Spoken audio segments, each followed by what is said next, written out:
Then mga sisi ko, welcome back to my new vlogs. Nandito po tayo sa city center ngayon.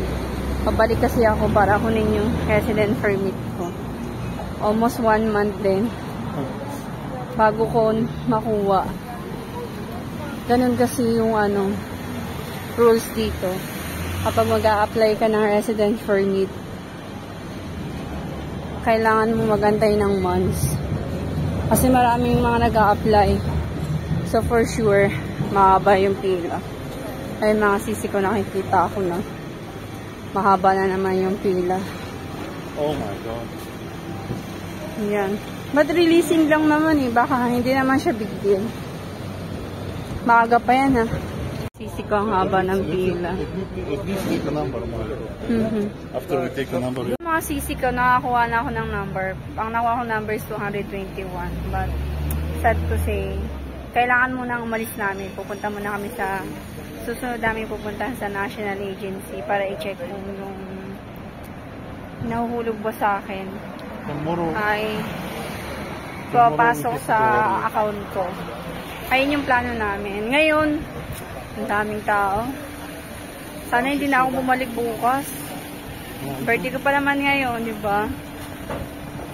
Busy ang sisi ninyo. Yun na mga sisi ko, napag-desisyon kami ng asawa ko na pumunta muna kami sa National Revenue kesa mag-stay doon kasi ang haba pa ng haantayin namin. Akala ko pag releasing na, madali na lang. Pero mali ako. Mali ako ng akala. So ngayon, punta lang muna namin ang National Revenue para mag-inquire kung yung dinidadak ba sa sahod ko ay pumapasok sa mismong number ko. Mga sisi ko, malapit na kami. Marco, ang RWP.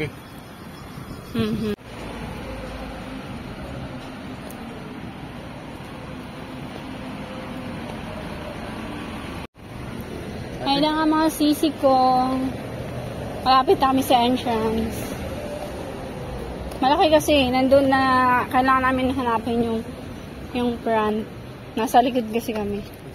Ayun na mga sisi ko. By the way, under renovation para sila. Let's go. Ayan. Sa likod pala.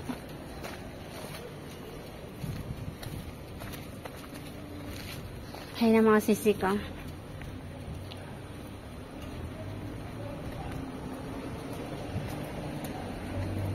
Bawal yung cellphone. Kaya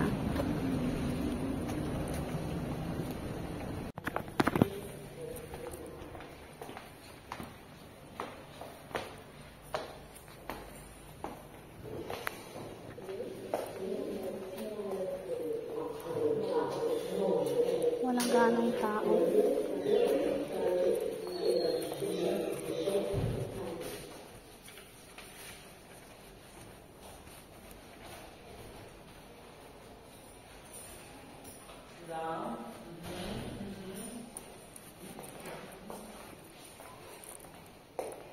Kasi mga form sample, mga sisi ko. Ayan, as you can see. Tapos ayun yung monitor. Mga sisi ko, tapos na kami. But sad to say, yung mga dinidendak pala sa akin sa company ng medical insurance, hindi pala pumapasok kasi hindi naka-record saka, what you call that? Permanent resident. Yeah, kailangan ko muna magkaroon ng permanent resident. Or long-term resident. Para yung medical insurance na dinadadak sa company ay pumasok sa number. May tatawag silang number. Parang sa Pinas, meron kang health insurance number or BIR number. Same dito. So, yun lang.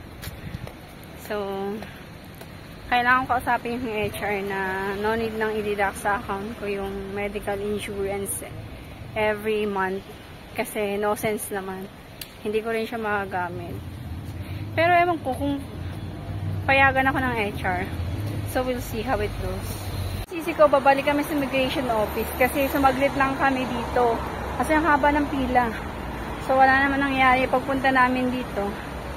So, kailangan ko bumalik ulit sa immigration office para sa temporary resident permit ko.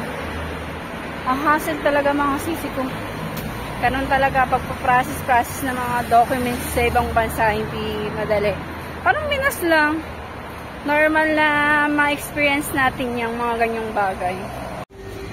Ilan na kayang number? Parang wala na nakikita nakapila. Tagal din namin doon sa National Security Agency. Huwag daw magmaday sa ilang asawa ko. Konti na lang mga nakapila. Na-miss kaya namin yung number.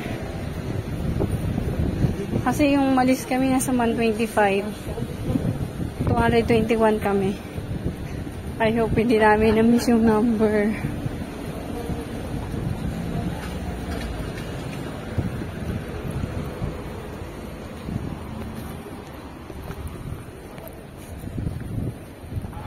Sana lang pa rin kami mga sisig po.